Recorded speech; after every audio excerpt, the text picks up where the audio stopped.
Oca i Sina i Svetoga Duha. Evo, draga braćo i sestre, kao što se kaže u jednoj molitvi ovde, malo pre pročitanoj, molitvi liturgije Svetoga Vasilija Velikoga, ispuni se i izvrši koliko je to u našoj moći tajna spasonosnog domostroja Hrista, Boga našega. Jer evo i mi ovde sabrani ovoga dana održat smo spomen na smrt Gospoda našega Isusa Hrista, vide smo izobraženje vaskrsenja njegovoga. Ispuni smo se beskrajnim životom Hrista, Gospoda, Boga našega. Nasladi smo se njegovim neiscrpnim sladostima. I zato se molimo da Gospod blagovoli, da je se svi udostojimo i u budućem veku blagodaću bespočetnoga Oca njegovoga i svesvetog i blagog i životvornog Duha, svagda sada i uvek i u vekove vekova. Amin. Ovo činimo i ovakav je naš trud i ovakva je naša vera, nada i ljubav, ne samo kada služimo liturgiju Svetoga Vasilija Velikoga u ovim danima velikog i časnog posta, nego kada god služimo svetobožansku liturgiju, kada god se sabiramo na svetu liturgiju kao zajedničko delo, mi uvek smrt Gospoda našega Isusa Hrista objavljujemo, ali i svetlo njegovo vaskrsenje. Zato u prethodnoj nedelji, prošloj nedelji, dakle krstopoklonoj, smo kroz pesmu to takođe izrazili: Krsto tvome klanjamo se, Hriste, i svetlo vaskrsenje tvoje pevamo i slavimo. Evo, ispuni se i četvrta nedelja velikog časnog posta, kada se danas, naročito u molitvama svojim i u svome rasuđivanju i razmišljanju, sećamo svetoga Jovana Lestvičnika, kome je ova nedelja posvećena, a sveti Jovan Lestvičnik je napisao čuvenu lestvicu, dakle knjigu o lestvici. U pitanju je duhovna lestvica.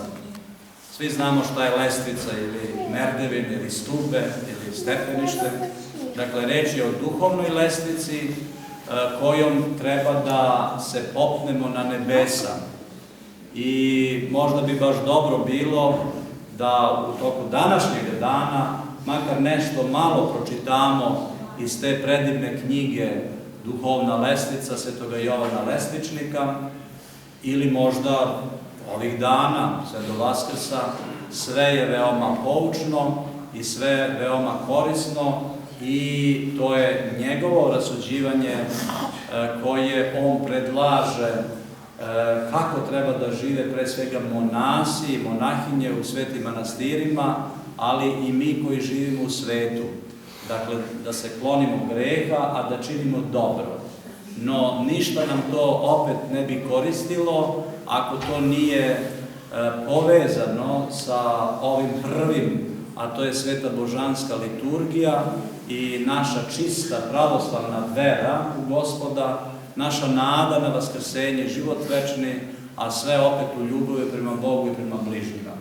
Ovo kažem zato što ima i onih koji su časni i pošteni ljudi i vrlo visokog moralnog života, ali ne žele da imaju nikakvu vezu sa Bogom, sa crkvom, sa Gospodom našim Isusom Hristom, Sinom Božjim, spasiteljem sveta, i opet kažem sa majkom crkvom koja je produženi Hristos kroz vekove i koja je živi organizam blagoslovenog Gospoda našeg Isusa Hrista i blagoslovenog Carstva, Oca i Sina i Svetoga Duha.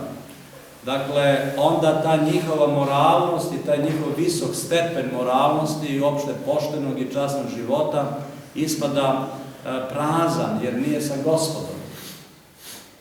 Punoća jeste kada smo u zajednici sa Gospodom i kada sve naše stremljenje jeste u Hristu, sa Hristom, kroz Hrista.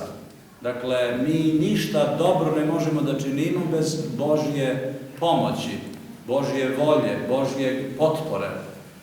ali treba da se trudimo. Ovo u Lesnici, Svetog Jovana Lesničnika, upravo se opisuje trud naš kakav treba da bude.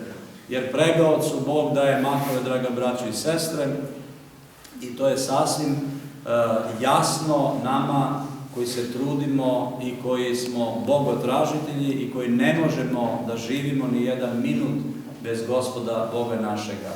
Ali da se utvrđujemo u tome, jer ako se utvrđujemo u takvoj veri, onda ćemo automatski biti i sami primjer za ugled onima koji su još izvan spasenja, ili su slabije savesti, ili su lenji kada je u pitanju spasenje, ili su klonuli, ili su razočarani, ili nešto sasvim treće. Uglavnom, ako smo sa Gospodom, to će biti primećeno i od drugih ljudi, ali i od onih koji se protive našem spasenju, pa će da beže bestraga. To su nepomjanici, demoni, koji se ne samo trude da nam ometaju spasenje, nego izmišljaju milion načina, na najperfidniji način, kako bi smislili najperfidniji način da nas odvoje od Hrista i od spasenja. Upravo danas u Svetome evanđelju po Marku vidimo isceljenje jednog čoveka koga je mučio zli duh, ako ga nisu mogli da iscele apostoli Hristovi. No, nije u pitanju ovde slaba vera samih apostola, nego pre svega slaba vera onoga oca koji je doveo svoga sina na isceljenje. Zato, posle kada se obratio Hristu i kada ga je pitao da li možeš da isceliš moga sina jer ga muči zao duh, onda je on rekao, ako možeš da veruješ, jer sve je moguće onome koji veruje. I svakako njegov sin je bio isceljen, a kasnije su apostoli pitali Hrista o čemu se radi i on im je odgovorio i njima i nama i svima ljudima do kraja veka i sveta, ovaj demonski rod samo se izgoni postom i molitvom. Dakle, postom i molitvom. Zato je važan post, zato je važna molitva i zato sveti oci kažu da su i post i molitva za svakoga čoveka kao dva duhovna krila koja nas uznose na nebesa i od svega prizemnoga, ovozemaljskoga, ka uzvišenome svetu i ka Gospodu Bogu našem. Dakle, to bi bila pouka za naše rasuđivanje, da budemo Gospodnji, da se vratimo u smirenje, da sve ljude volimo i da se za sve ljude na svetu Bogu molimo.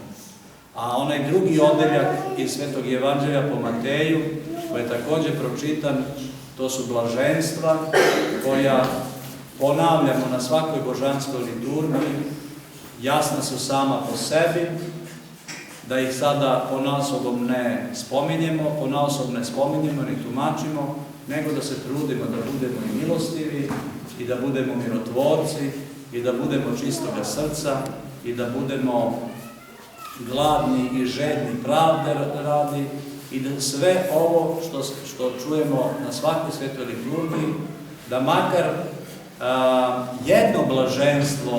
o jednom blaženstvu razmišljamo od nedelje do nedelje, pa će nam biti na korist, draga braćo i sestre. Da da Gospod Bog, a da će Bog, da tok posta završimo i da dočekamo svetlo Hristovo vaskrsenje, a i svoje lično vaskrsenje, da umremo za greh, a da vaskrsnemo za život večni. Živi bili, srećni bili, Bog vas blagoslovio. Amen. Ajde.